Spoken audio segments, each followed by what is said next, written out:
This is VOA News. I'm Richard Green.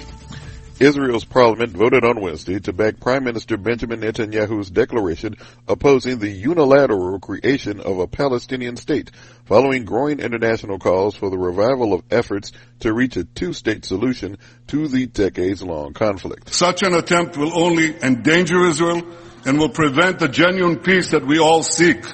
Peace can only be achieved after we achieve total victory over Hamas and through direct negotiations between the parties, direct negotiations without preconditions. Opposition leader Yair Lapid said the entire move was a political stunt by Netanyahu. Lapid accused the prime minister of making up a threat that does not exist. Hamas is a U.S. designated terrorist group. Iran has accused Israel of a sabotage attack on an Iranian natural gas pipeline caused by multiple explosions a week ago. AP correspondent Karen Chamas reports. The comments by Iran's oil minister Javad Alji come as Israel has been blamed for a series of attacks targeting Tehran's nuclear program. He called the explosions part of an Israeli plot intended to wreak havoc on Iran's gas distribution. Israel has not acknowledged carrying out the attack, though it rarely claims its espionage missions abroad. The office of Prime Minister Benjamin Netanyahu, a longtime foe of Iran, did not immediately respond to a request for comment. I'm Karen Chamas. Brazil said global institutions are not up to the job of solving the world's biggest crises. Brazil Foreign Minister Mauro Vieira made the bleak assessment Wednesday at the start of the two-day meeting of foreign ministers from the Group of 20 Nations in Rio de Janeiro. Vieira cited the failure of the UN Security Council to prevent or halt conflicts such as those playing out in Ukraine and the Gaza Strip, which he called an unacceptable paralysis. This is VOA News. Brazilian President Luiz Inácio Lula da Silva is calling for a reform of the UN and other institutions such as the World Trade Organization and multilateral banks. Foreign ministers of the world's 20 rich and developing nations are gathering this week to lay the groundwork for a November summit in Rio. Years of war have introduced new elements into Ukrainian children's lives, such as bomb shelters in kindergartens and schools, mine safety lessons, and first aid training. From Kyiv, Licia Bakalets reports. A kindergarten teacher says, "Look, here is an abandoned house, and it can be dangerous. Why?" A kid answers, "Because they may be a grenade." These students in the city of Irpin are just 3 or 4 years old, and every week they have special safety classes. Now Ukrainian students of all ages get lessons in the wartime dangers they face every day. Lesia Bakalets, VOA News, Kyiv. Ukraine's president has invited Poland's leaders to meet him at their shared border to resolve a blockade by Polish farmers protesting Ukrainian food imports. President Volodymyr Zelensky said the blockade is hampering the shipments of weapons to Ukrainian soldiers. He hopes the border meeting could happen before the 2-year anniversary of Russia's invasion of Ukraine on Saturday. The brother of U.S. President Joe Biden was on Capitol Hill Wednesday for a private interview as part of the impeachment inquiry into the president. AP correspondent Sagar Magani reports. Mr. Biden, what do you make of the investigation, Mr. Biden? It's one of several interviews GOP lawmakers have done in trying to build momentum for an impeachment process that stalled in recent months. Even some Republicans have criticized a lack of evidence directly tying the president to his family's alleged efforts to leverage the Biden name into corporate paydays. The probe was undercut again last week when an FBI informant who claimed there was a bribery scheme involving the president, Hunter Biden, and a Ukrainian energy firm was charged with making up the story, which was central to the GOP investigation. Sagar Magani, Washington. WikiLeaks founder Julian Assange will not find out until next month at the earliest whether he can appeal extradition to the United States on spying charges. 2 British High Court judges said Wednesday they will take time to consider their verdict. It came after a 2-day hearing in which Assange's lawyers argued he risked a flagrant denial of justice if he is sent to the U.S.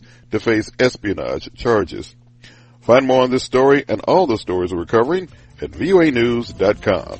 I'm Richard Green for VOA News.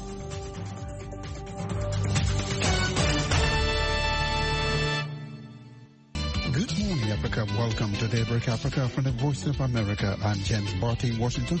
Today is Thursday, February 22nd, and here are some of the stories we are covering. Malawi's president spells out measures to mitigate the impact of hunger and drought. I must emphasize that beyond government interventions, we will need the support of all Malawians of goodwill and our development partners to adequately respond to the needs. Guinea-Conakry's junta explains why it dissolved the government this week. South Africa plans to hold national elections on May 29. We'll have an analysis. Ugandan government Wednesday released 2 opposition supporters after withdrawing charges. Kenya's government says it is taking steps to ease the cost of living. The 500 billion Kenya shillings we spend every year to import food into Kenya will only go down the day we produce that food in Kenya. Those stories plus our Black History Month and presentation are coming up on Daybreak Africa. Malawi is facing a second wave of El Nino-induced drought in 3 months, which has withered thousands of hectares of crops and posing a severe threat to food security. Authorities in one of the worst hit districts, Mangochi, says 79% of the crops there have died. The dry spell comes as Malawi is facing food shortages affecting nearly a quarter of the population and forcing some people to survive on wild tubers. However, Malawi President Lazarus Chakwera told Parliament on Wednesday that his administration will ensure that no one will die of hunger. Lamek Masina reports from Blantyre. President Chakwera says his administration is currently conducting a scientific assessment to establish the extent of the impact of the dry spell on the national level. The results of this assessment will then inform the key interventions that we need to embark on. But I must emphasize that beyond government interventions, we will need the support of all Malawians of goodwill and our development partners to adequately respond to the needs. However, authorities in Mangochi district, one of the worst hit in southern Malawi, say 79% of crops there have dried up. Gertrude Kachere, a subsistence farmer, says the dry spell has wilted her entire 3 hectares of maize crops and that now she's surviving on wild tubers. She says it will be tough for me this year because I cannot even replant. I have to have money to buy seeds. Also, I don't have money to buy fertilizer. I would wish the government to assist. The Meteorological Department in Malawi says in its recent weather update that the dry spell would continue until the end of rainy season in April. However, Chakwera says despite unfavorable weather conditions, his administration is taking measures to ensure that the country's food security goals are met. He says his administration will help small-scale farmers to irrigate their fields as soon as the current crops are harvested. A total of 57,065 hectares under smallholders will be under supplemental irrigation in the 2023-2024 rain-fed cropping season. This will help to boost the production realized under irrigation. Chakwera also says the Malawi Prison Service and the Malawi Defense Force are also involved in the production of maize using supplementary irrigation. It is envisaged that the strategies put in place will ably cover the deficit that might arise from the current production season. Nevertheless, should there be a deficit, my government will import the shortfall so that no one dies from hunger in this country. Malawi government spokesperson Moses Kunkuyu told a press conference Tuesday that the government will from Thursday start the free distribution of 23,000 tons of flour milled from the maize grain, which the World Food Programme has purchased from Tanzania. For VOA Africa, I am Lamek Masina in Blantyre, Malawi. Kenya's government says it is committed to building the economy by increasing revenue collection, reducing government spending, and ensuring that the country can repay its debt and live within its means. The government announcement comes days after the African Development Bank, in its Outlook report for 2024, warned Kenya, among 4 African countries, that it faces social unrest due to rising commodity prices. Mohammed Yusuf reports. In a report looking at the economic prospects of African countries, the African Development Bank says many nations continue to grapple with higher commodity prices. The bank cites weak domestic currencies and slow economic activities in countries that import more than they export. The financial institution warns that the high cost of essential foods items in some African countries like Angola, Ethiopia, Kenya and Nigeria will likely cause civil unrest. Speaking to journalists Wednesday, Kenyan President William Ruto said his government has done just enough to reduce the economic burden on Kenyans. The strategy we have put in place over the last 1 year has seen the cost of living come down. Whether you talk about the cost of food, whether you talk about inflation, and what we have done with the management of the debt situation in the country. Ruto blamed the previous government for burdening the country with foreign debt and failing to collect enough revenue to balance the country's accounts. The government removed fuel subsidies, which were meant to cushion Kenyans from the high prices of food as part of its economic reform agenda. That reform, the African Development Bank says, could cause unrest. According to FDB research, 19 African countries recorded double-digit inflation rates last year.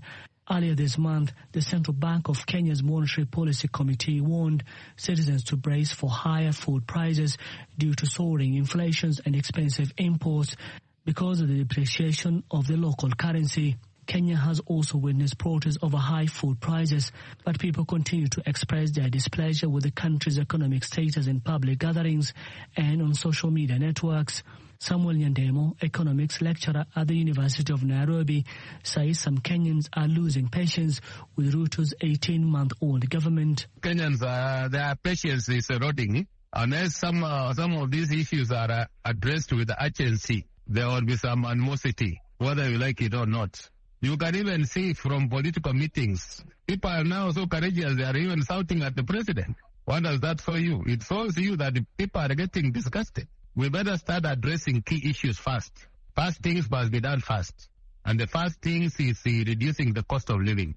Kenya's government says it has managed to lower food prices and the economy is improving despite spending much of its revenue repaying loans.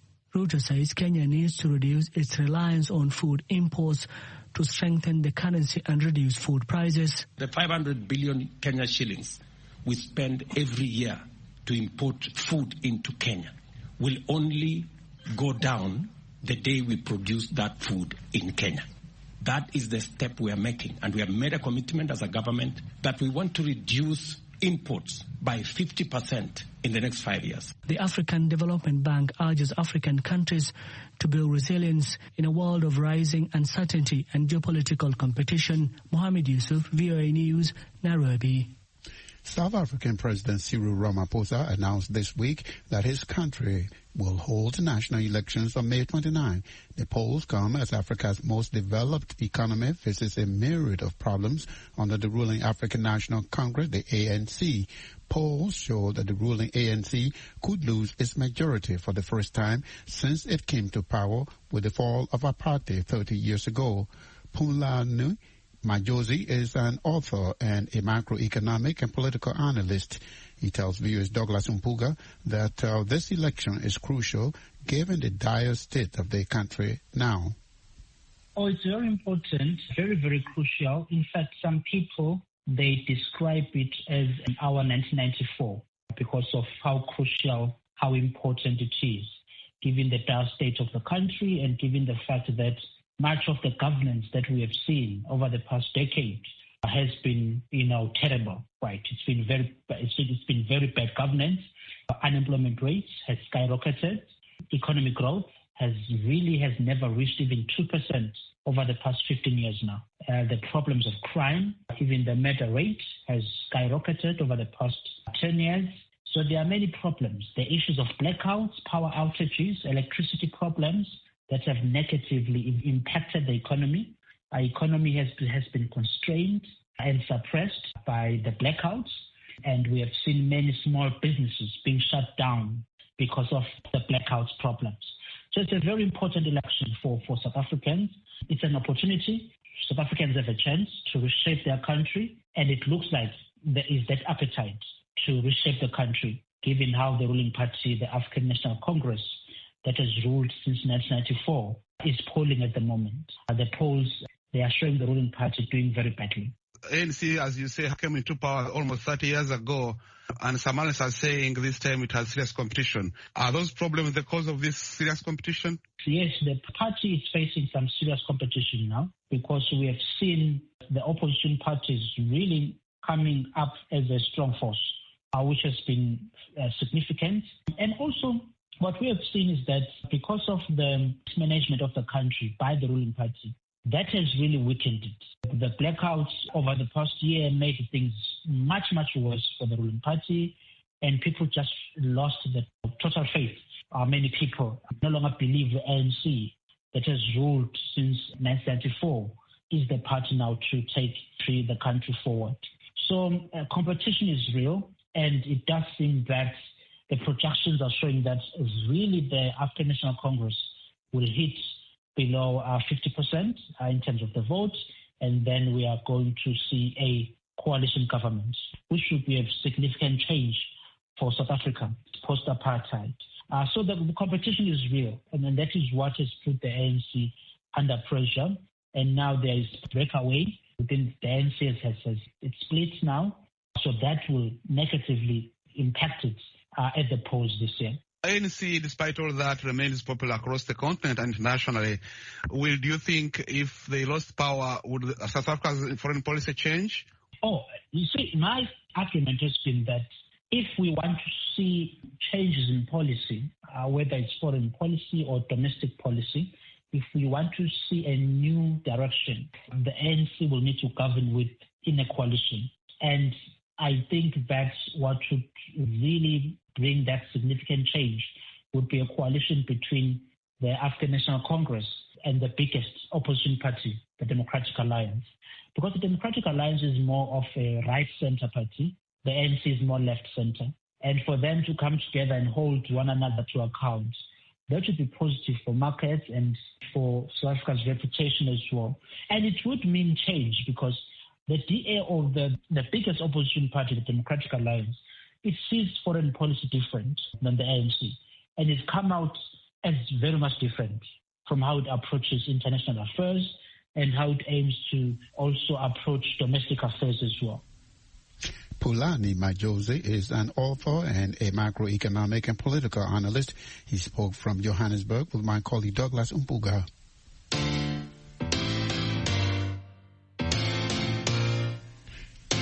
You are listening to Daybreak Africa on the Voice of America. I'm James Butt in Washington. Today is Thursday, February 22nd.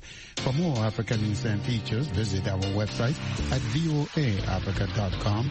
Connect with us on all social media platforms.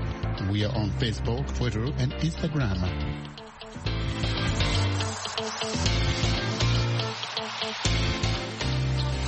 The opposition leader in Uganda's parliament says they will continue to agitate for the release of all alleged missing and detained supporters until they are all released. This after the government Wednesday released two National Unity Platform NUP party supporters after the state withdrew charges against them. They had been in jail for 10 months. The Uganda Monitor reports that the two were among 11 NUP supporters accused of engaging in terrorist activities and making improvised explosive devices. Opposition MPs have been boycotting parliamentary proceedings since last October to demand the release of their supporters who they allege are being held by security forces. Opposition leader in Parliament Joel Nyonyi tells me that the lack of someone for 2 to 3 years without evidence is no longer prosecution but persecution. The release of those two ladies has been long overdue because these are people that were arrested and then they trumped up charges against them, plus several others, saying they manufacture bombs and so on. without any evidence. So it's a group of 11 that were arrested, and for about a year now, trial has not kicked off. The state says they are looking for evidence. So clearly, as we have been demanding and saying, look, if you don't have evidence, drop the charges or grant people bail. It's a good thing that for these two, the charges have been dropped because they were non-existent from the word go. And besides those, there are others who have spent in jail 3 to 4 years via the military courts. And each time, prosecution says they are looking for evidence, they're gathering the evidence. After 3 to 4 years, surely, if you don't have the evidence, it does not exist. You're simply trying to fabricate it. So that's the clarion call we have been making. Drop these trumped-up charges. But if you insist you're still looking for evidence, grant these people bail, for heaven's sake. How do you lock up somebody for 3 to 4 years and you're still looking for evidence? That ceases to be prosecution. It is persecution. And mind you, all of these people are known supporters of NUP. That's why they are arrested for political reasons, simply because they don't support the regime in Uganda, not because they've committed any offense. I know that the government has said that it doesn't arrest people because of their political affiliation. But let me ask, a judge had given the government lawyers time to present evidence in court, or the case would be terminated. Do you think the release of these two NUP members could be related to the judge's order? Maybe. Sometimes they obey court orders, other times they don't. But we're saying that's what should happen. And perhaps this is because this particular matter is before a civilian court. But the ones of 3 to 4 years that I'm talking about, their trial is before a military court, and these are civilians. Little wonder they are treated the way they are treated. So we are saying justice demands that you don't hold somebody for that long when you don't have any evidence against them, when trial has not kicked off. If you can't drop the charges, then release them on bail. When you eventually get the evidence, you call them back to court. I know the opposition parliamentarians have been protesting to demand the release of these people. What does that do now to your protest in parliament? Well, we are using all avenues to continuously demand for people because many are still in jail. These are just two that have been, freed. Dozens of others that are in different jails. Some are actually on that very charge sheet of where these two were. So there's so many of them, and so we are not going to stop demanding the freeing of these people because their only crime is that they supported Bobi Wine. How can that be a crime? People should have the right to support whoever they want to support. You can't force people to love and support it. That's what this regime keeps trying to do. People that don't support it, they are incarcerated, they are abducted, and so on. And that's ridiculous in this day and age. Joel Senyonyi is the opposition leader in Uganda's parliament. He was speaking with us from the capital, Kampala. In Guinea-Conakry, 24 hours after the sudden dissolution of the government without explanation, the secretary to military junta leader, Mamadi Doumbouya, says the government was dissolved to inject new life into the cabinet and meet the priorities of the transition to civilian rule. Reporter Karim Kamara has more from Conakry. Junta leader Mamadi Doumbouya on Monday dissolved the entire government without giving reasons. This led to open speculation by ordinary Guineans. The regime spokesman who announced the end of the government on state television, General Amara Kamara, says the reason for the move was the need to improve the functioning of the cabinet.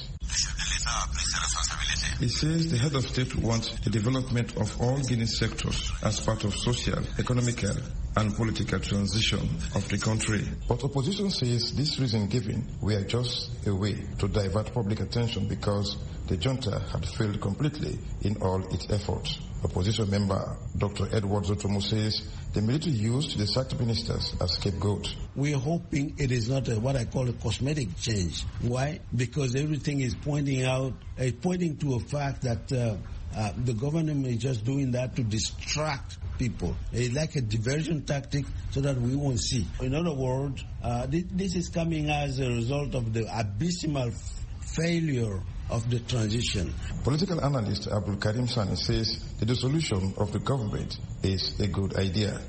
Well, the dissolution is like a change for the better, rather, if I am to be specific. Judging the fact that quite of late we've seen the economic, political, and the social conditions in this country being upside down. And I think with this dissolution, the government will be forced to choose people who are ready to work, people who are committed, people who are dedicated to give the people at large what they deserve. On the street of Conakry, this is how people reacted to the news. Amadou Jallo. This man who is engaged in private security says dissolving the cabinet is not the answer. In his view, all politicians should form a government of national unity. That's the solution. Student Lai Jane, he says the move is not good for the country and will push it backwards. Another student for the Bangoda says the same thing. He says it is up to the new government to meet the needs of Guineans by helping to end the suffering of the people. The permanent secretaries will today fully assume their post as interim ministers. Guineans are impatiently waiting to see who will be their prime minister in the days to come, while many are calling for a technocrat with good leadership skills. For VOA Africa, I am Karim Kamara in Conakry. Ghana's parliament on Wednesday moved a step closer to holding a vote on a bill that seeks to further clamp down on the rights of LGBT people, rejecting a proposal that would have seen jail terms for gay sex replaced with non-custodial sentences such as counseling.